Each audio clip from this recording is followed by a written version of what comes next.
बिस्मिल्लाहिर्रहमानिर्रहीम। अस्सलाम वालेकुम अज़ीज़ तलबा, उम्मीद है आप खैरियत से होंगे। आज जमात दहम का सबक नंबर 3 परिस्तान की शहज़ादी का दूसरा हिस्से की तशरीह हिस्सा दोम के नाम से वो एक सफ़े की मैं आज आपको कराऊंगी। अगर आपको चैनल पर माई मिक्स प्लेट के चैनल पर चीज़ें नहीं मिल रही तो आप माई मिक्स प्लेट के चैनल की प्लेलिस्ट में जाएं, वहाँ हर चीज़ अलग-अलग हिस्सों में लिख दी गई है। क्लास जमात 10th के चैप्टर नज़्में गज़लें, जमात 9th के चैप्टर्स नज़्में गज़लें, तो उसको आपको ढूंढने में और समझने में आसानी हो जाएगी।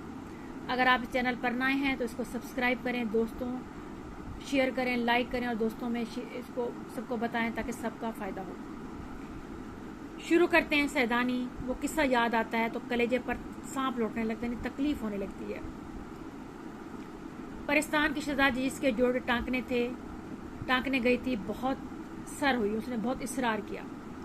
दूसरी परियों ने भी मिन्नतें की, सैदानी अम्मा यहीं रह जाओ, दुनिया अब तुम्हारा कौन है। मगर मैं एक ना मानी, मैंने उनकी बात नहीं सुनी। मुझ बदनसीब यानी मुझ बुरी किस्मत वालों को तो अपने जैसे इंसानों की बेमुरवतियाँ यानी बदलिहाजियाँ देखनी थी, उनके बुरे अखलाक से वास्ता पड़ना था। परिस्तान में क्यों बस्ती क्यों रहती? वो तो अल्लाह ने तुम्हारे दिल में रहम डाल दिया, जो गोड़ घड़े का ठिकाना हो गया यानी कब्र का ठिकाना हो गया, यानी आखिरी मरते दम तक मुझे ज़िंदगी यहाँ पे तुमने गुजारने के लिए जगह दे दी। वरना तेरे मेरे दरों की ठोकरें खाती पीटती यानी दर बदर होती फिरती, इधर उधर जगह तलाश करनी पड़ती।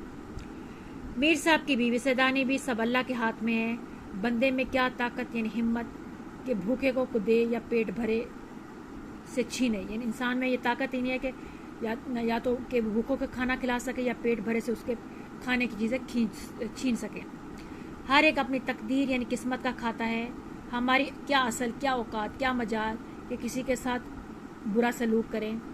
वो ज़बरदस्ती हमसे तुम्हारी खिदमत करा रहा है, यानी तुम्हारा ख्याल रखने का जो है ना काम हमसे ले रहा है, यानी अल्लाह ताला की बात हो रही है। सैयदानी खैर, अब तुमको अपनी बीती यानी गुजरी हुई कहानी सुनाती हूँ। बेगम, ये वो दिन थे कि नवाब आज़म-उद-दौला बहादुर की इकलौती बेटी की ब्याह यानी शादी की तैयारी हो रही थी। मारा मार यानी धड़ाधड़ या बेतहाशा जोड़े सिल रहे थे। अव्वल यानी शुरू में तो मुझे दिन रात वहीं रहना पड़ा। काम हल्का हो गया, कम हो गया तो दिन को चली जाती और शाम को अपने घर वापस आ जाती। एक रोज़ जैसे बच्चे मकतब यानी स्कूल से भागते हैं, मेरा भी जाने को जी नहीं चाहा, मेरा दिल नहीं किया। और कई जगह से बुलावे आए, यानी बहुत से लोगों ने मुझे बुलाया लेकिन मैं ना गई। शायद जुम्मा था, कितने ही दिन नहाने को हो गए थे, यानी कितने दिनों से मैं नहीं नहाई थी या नहाए हुए काफ़ी दिन गुजर गए थे। मैं उस दिन खूब अच्छी तरह नहाई। शाम हो गई। बोंट पुलाव मुझे खूब आता है, यानी क्या कहते हैं, सफ़ेद कच्चे चनों के जो चावल होते हैं, सब्ज़ कच्चे चने, उसको कहते हैं बोंट पुलाव। कहते हैं मुझे बहुत अच्छा लगता है। मामा से बोंट पुलाव पकवाया। थकी थकाई यानी थक गई थी, लेटी थी, इतने में झटपटा हो गया, यानी शाम का वक्त हो गया। पुलाव दम पर रखा था कि बाहर से किसी ने आवाज़ दी, सैदानी भी को सरकार ने याद किया है, पीनस भेजिए। ये भी डोली और पालकी की तरह होती है, जिस तरह बैठी हो इसी तरह फौरन चली आओ। मैं बड़े नखरों से जाया करती, यानी मैं बड़े नाज नखरों से जाया करती थी। ऐसे बेवक्त यानी ऐसा वक्त जिसमें मेरा दिल नहीं कर रहा था जाने का, और अपने भावन यानी अपनी पसंद की पकवाई हुई चीज़ छोड़कर खड़े हो जाना मेरी आदत के बिल्कुल ख़िलाफ़ था, उलट था। लेकिन होने वाली बात एक काम होने वाला था। मैंने ज़रा भी इनकार ना किया और जैसी बैठी थी सफ़ेद चादर सर पर डाली और मैं सवार हो गई। नवाब साहब का महल मेरे घर से कोई 2 आने डोली था, यानी डोली का किराया तकरीबन 2 आने लगता था वहाँ तक। काजी वाड़े से निकले और खानम का बाज़ार आ गया, ये जगह के नाम है कि उस जगह से निकले तो खानम का बाज़ार में पहुँच गए। पहले तो मुझे कुछ ख्याल ना आया, यानी कुछ समझ ना आया। जब बहुत देर हो गई और हटो बच्चों की आवाज़ें नहीं, लोगों की आवाज़ें ना आई, बाज़ार के चिराग भी यानी उसकी झलकते हुए दिखाई नहीं दी, यानी चिरागों से निकलने वाली रोशनियाँ भी मुझे हिलती हुई नज़र ना आई। तो पर्दे की झुरी खोली, यानी उसकी दर्ज या उसका एक हिस्सा एक तरफ सरकाया, हटाया। अब जो देखती हूँ तो जंगल में साए कर रहा है, जंगल साए कर रहे हैं, बिल्कुल खामोशी छाई हुई है। और पीनस को जैसे पहिए लगे हैं, पीनस बहुत तेज़ी से उड़ जा रही है। کہ اڑی چلی جا رہی ہیں، تیز ہوا میں چل رہی ہے یا تیزی سے چل رہی ہے۔ کلیجہ دھک سے رہ گیا، یعنی میں بالکل پریشان ہو گئی، بدن میں سنسنیاں آنے لگی، یعنی خوف ہونے لگا یا کانپنے لگا، ہاتھ پاؤں ٹھنڈے ہو گئے، یعنی میری ہمت جواب دے گئی، یہ کیا غضب ہو گئی، یعنی کیا مصیبت آ گئی۔ یہ موئے قہار، یعنی یہ مرنے والے قہار، یعنی مالی یا جو یہ چیز چلا رہے ہیں پینس وغیرہ، یہ مجھے کہاں لے کے جا رہے ہیں؟ اس جنگل میں کون سی سرکار ہے، لیکن مرتا کیا نہ کرتا، دل کڑا کر کے، یعنی آخر میں کیا کرتی، میں نے آخر ہمت کر کے میں نے اپنی آواز نکالی، میں بولی اور پوچھا، اے کم بختو، منہ سے تو پھوٹو، یعنی منہ سے کچھ بولو، مجھے کہاں لے جاؤ گے؟ ارے وہ تمہاری کون سی ستیاناسی سرکار ہے، یہ منحوس سرکار ہے۔ ہنستے ہوئے کسی نے جواب دیا، سیدانی بھی خفا کیوں ہوتی ہو، ناراض کیوں ہوتی ہو؟ بادشاہ سلامت نے بلایا ہے، کوئی دم میں محلات دکھائی دے، یعنی کچھ ہی دیر میں محلات نظر آئے گا۔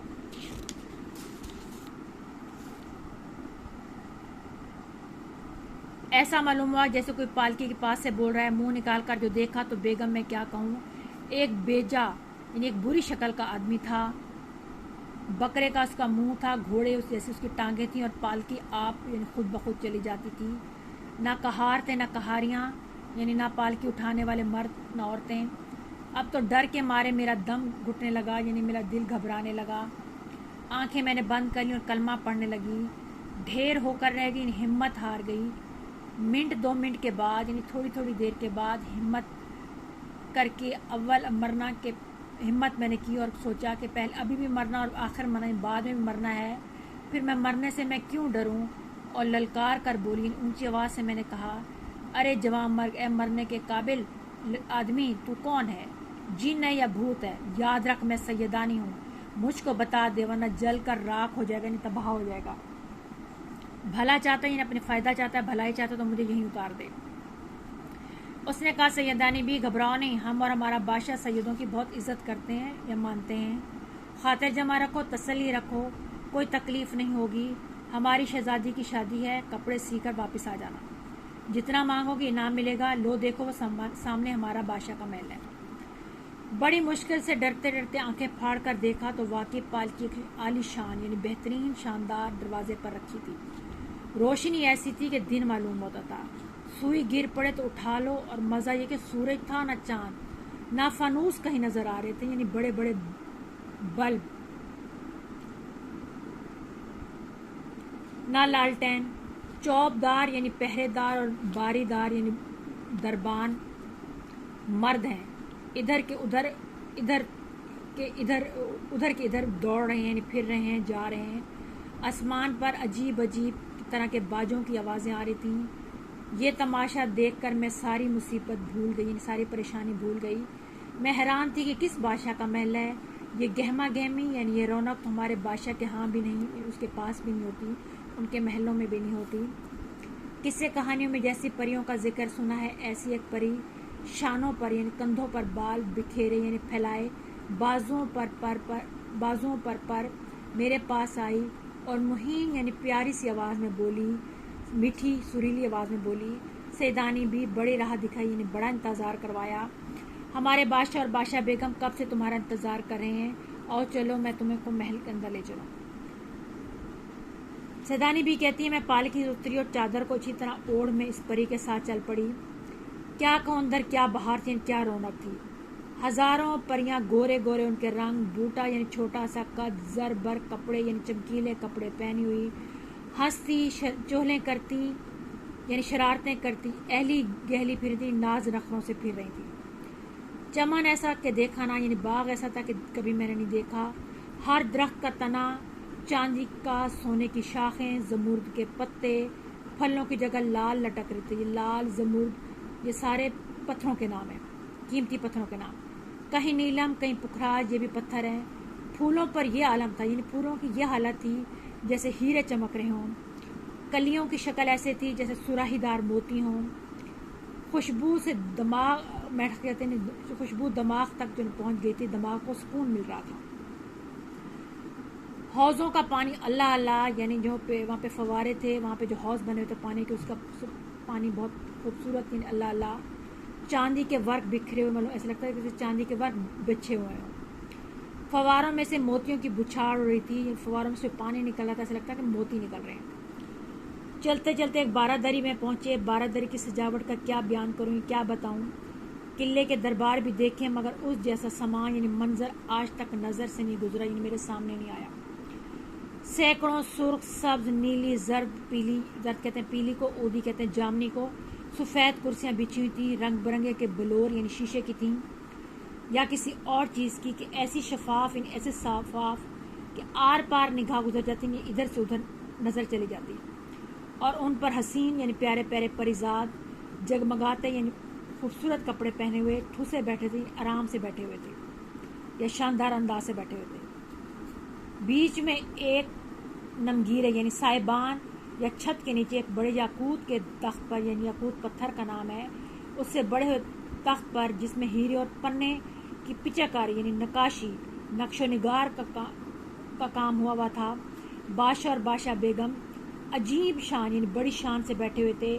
बादशाह बेगम के पहलू में उनके साथ एक लड़की जो तकरीबन उसकी उम्र 14-15 साल थी, चेहरा जैसे चौधरी रात का चांद, चौदहवीं रात चमकता हुआ चेहरा, जुल्फें खुली यानी बाल खुले हुए, कई रंग के पर थे और ऐसे चमकदार कि आंख नहीं रुकती थी, सर पर नीम ताज यानी छोटा सा ताज रखकर बैठी थी, और तीनों की पोशाकें, तीनों कपड़े एक रंग की हों तो बताओ, घड़ी में यानी थोड़ी थोड़ी देर, पल पल में 4-4 रंग उन कपड़ों के नजर आने शुरू हो गए थे। 4-4 रंग बदलते यानी हर थोड़ी देर बाद मुख्तलिफ कपड़ों के रंग हो जाते थे। आज के लिए इतना काफ़ी है। अगला फिर हिस्सा सोम में मैं आपको इसके अगले सफ़े की तशरीह कराऊंगी। अस्सलाम वालेकुम वरहमतुल्लाहि वबरकातुहू।